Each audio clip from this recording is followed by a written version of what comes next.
मेरे प्यारे साथियों नमस्कार। कैसे आप लोग? आशा करता हूँ अच्छे होंगे।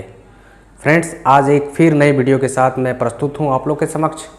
आज का वीडियो है आधुनिक भारत के इतिहास के खंड से रिलेटेड बहुत ही वीवीआई टॉपिक, जिससे कि अक्सर सभी तरह के परीक्षाओं में सवाल पूछ लिए जाते हैं।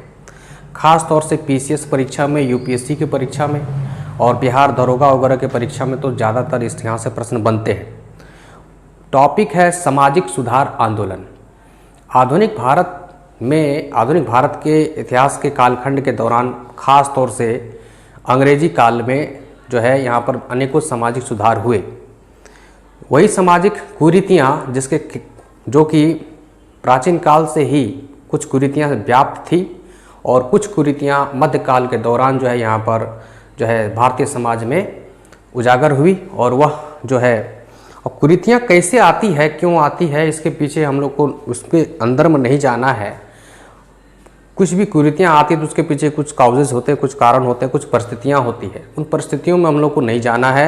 हम लोग को टू द पॉइंट फैक्ट्स पर रहना है, क्योंकि परीक्षा के दृष्टिकोण से हम लोग को फैक्ट्स ही जानना है। तो इसमें फैक्ट्स को जानने के साथ साथ थोड़ा बहुत कॉन्सेप्ट भी हम लोग लेके चलेंगे। फिर आधुनिक काल में ऐसी क्या ज़रूरतें पड़ी, यहाँ की जो सामाजिक जो है कुरीतियों को दूर करने के लिए कुछ नेता आगे आए और उनके द्वारा चलाए गए कैंपेनिंग को आधार बना करके ही अंग्रेजी सरकार ने अलग अलग भिन्न भिन्न प्रकार के नियमों को बना करके कुरीतियों को दूर करने का भरसक प्रयास किया, समाज को सुधार करने का प्रयास किया। तो इन्हीं सब कुरीतियाँ, कितने प्रकार की कुरीतियाँ व्याप्त थी आधुनिक भारत के काल के दौरान, और उन कुरीतियों पर किस प्रकार से अंग्रेजों ने समाप्त किया और किनके अथक प्रयासों से इन जो है कुरीतियों को दूर करने का जो है प्रयास हुआ, तो इसको जानना बहुत ज़रूरी है। तो सबसे पहले तो यह समझिए आधुनिक काल में कौन कौन से सामाजिक कुरीतियों को जो है देखा गया कि जो समाज में व्याप्त है। सबसे पहले हम लोग को देखना है सती प्रथा। सती प्रथा क्या है, इसको पहले समझिए।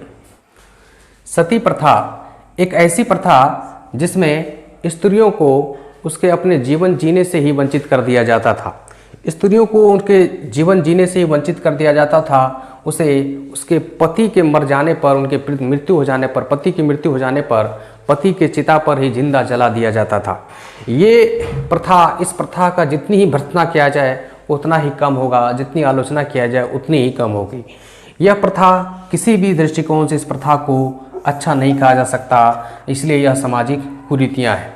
और इस प्रथा की जो है सर्वप्रथम साक्ष्य जो हमें प्राप्त होती है एरन अभिलेख से प्राप्त होती है। एरन अभिलेख कहाँ है? ये वर्तमान के जो है आपका मध्य प्रदेश के वर्तमान सागर जिले में अवस्थित है। अब ये एरन अभिलेख किसके द्वारा लिखवाया गया था?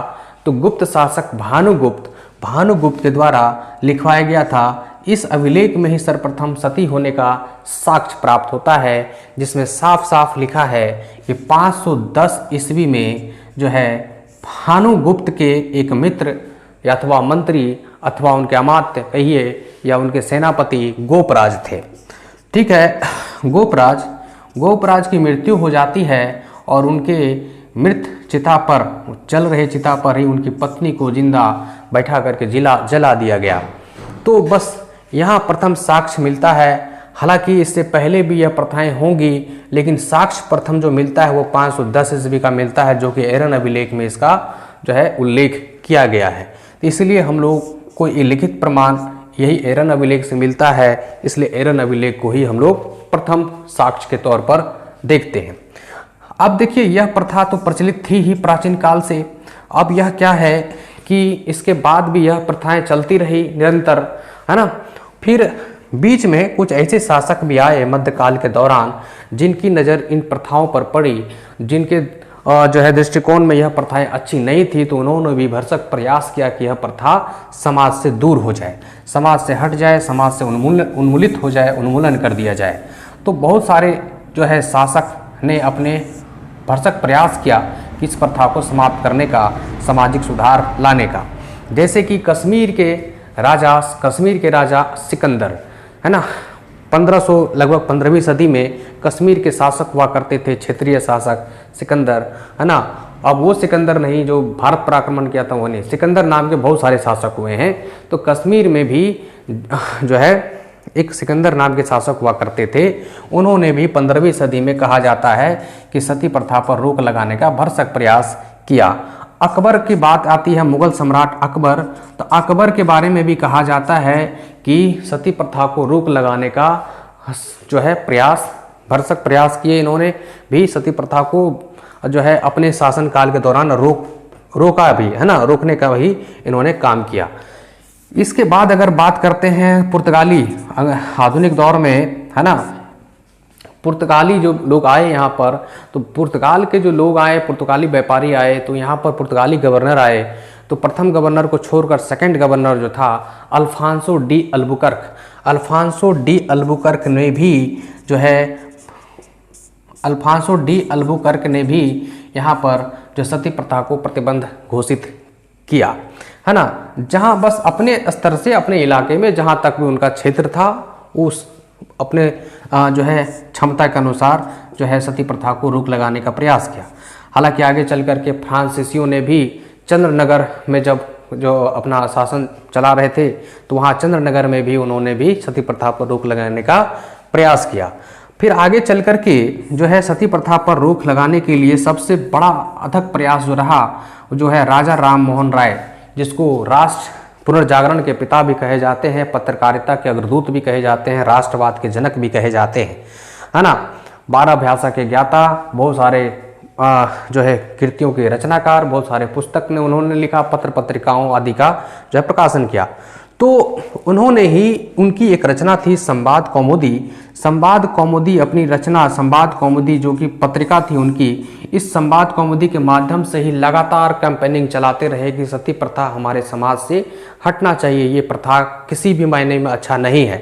हालांकि जो है कहा जाता है कि यह प्रथा, इस प्रथा के भेंट उनकी भाभी खुद चढ़ गई थी, जिनको जो दिल से जो है यह प्रथा जो है भाभी भी भेंट चढ़ रही थी, तो उसको लेकर के ये चिंतित थे और उनको यह प्रथा अच्छा नहीं लगा और फिर जो है कैंपेनिंग करने लगे कि जो है ये प्रथा दूर होना चाहिए, हटना चाहिए हमारे समाज से, ये कुरीतियाँ हैं, किसी के भी जीने का हक है और उसको जीने का हक किसी को भी छीनने का अधिकार नहीं है।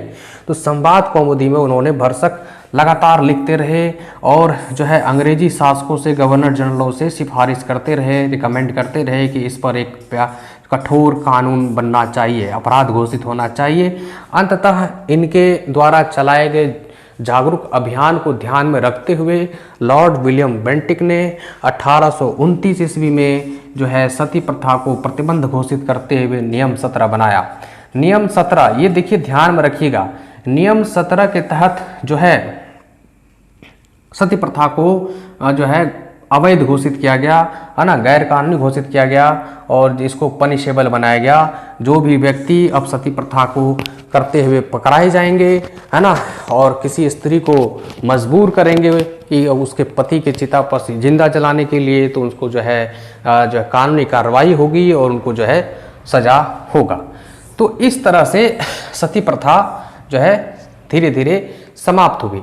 प्रारंभ में बंगाल में यह नियम लागू हुआ, नियम 17, और फिर धीरे धीरे बम्बई और मद्रास प्रांत में भी, जहाँ पर अंग्रेजों का प्रांत था, शासन था, है ना, बंगाल में तो लागू पहले हो गया, फिर बम्बई में, फिर मद्रास में भी जो है इस तरह से सती प्रथा समाप्त हुई, सती प्रथा का उन्मूलन हुआ। तो यहाँ तक समझ गए हम लोग सती प्रथा का। अब आइए शिशुवध, बालिका हत्या। बालिका हत्या जो प्रचलन था, ये था खास तौर से बंगालियों और राजपूत समाज में, बंगालियों और राजपूत समाज में खास तौर से। इसके पीछे क्या कारण रहे होंगे, तो आर्थिक कारण भी रहे होंगे, आर्थिक तंगी या आर्थिक रूप से अभिशाप समझना बालिकाओं को, तो बेटियों को अभिशाप समझना, तो ये जो है आर्थिक बोझ समझना, ये भी एक कारण रहा होगा, है ना। तो कारण अनेकों रहे होंगे, तभी कोई प्रथा बनता है। अब ये प्रथा बन गया तो ये सामाजिक कुरीतियां हैं कि जन्म लेने वाली बच्चियों को उसे जिंदा मार दिया जाता था, दफना दिया जाता था, है ना। तो ये जो प्रथाएं थी, शिशु बालिका हत्या, तो ये प्रथा को दूर करने का प्रयास भी किया गया।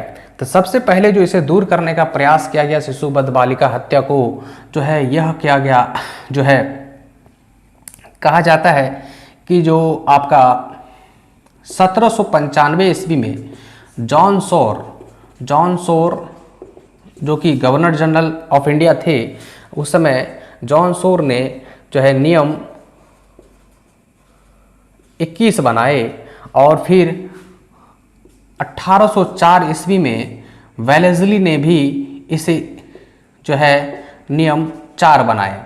इस नियम 21 और नियम 4 के तहत जो है शिशु बालिका हत्या को प्रतिबंध घोषित किया गया। ठीक है ना, शिशु बालिका हत्या को प्रतिबंध घोषित किया गया इस आधार पर कि शिशु बालिका हत्या एक सामान्य हत्या के बराबर है। जो सामान्य हत्या जनरल किसी व्यक्ति की हत्या करने पर जो सजाएं मिलती है वह सज़ा किसी बालिका की हत्या करने पर भी मिलेगा। इस तरह से यह शिशुवध बालिका हत्या को भी जो है समाज में कुरीति माना गया और इसे जो है एक साधारण हत्या करार दिया गया।